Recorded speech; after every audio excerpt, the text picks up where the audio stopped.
The glory that was Greece. The flag of Greece has two colors, white and blue, and also looks like this. Let's get into the geography of Greece. Greece normally has mild rainy winters and extreme summers. They have rocky and mountainous land, and only 20% of all land is arable or used for farming. In ancient Greece, they were based off isolationism. This is because they were protected by natural barriers such as mountains and seas that protected them from invaders. The emergence of city-states because of the lack of resources they had in their land. Let's get down into the Minoans and the Mycenaeans. Minoans, they lived on the island of Crete. They were skilled navigators and skilled farmers.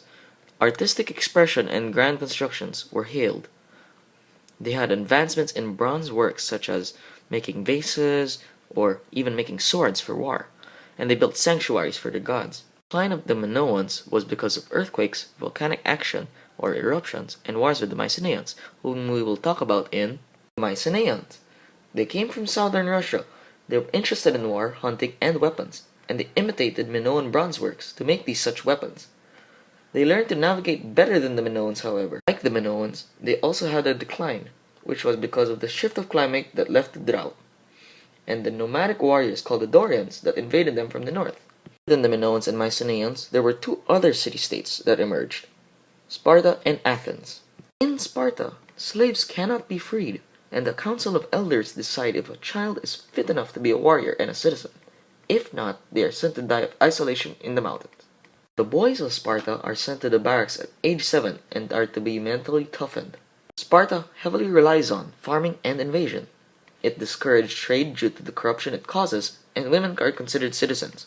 Sparta also runs in an oligarchy, where two kings rule and a council of elders decides.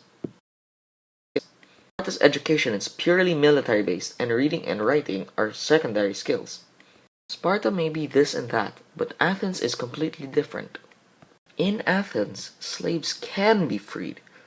Childbirth is celebrated, and boys attend school at age 7.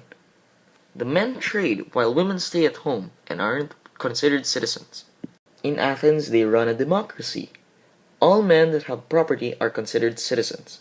A council of 500 met in assemblies, and they were polytheists. We've seen ancient Greek civilization, but how did their culture shape?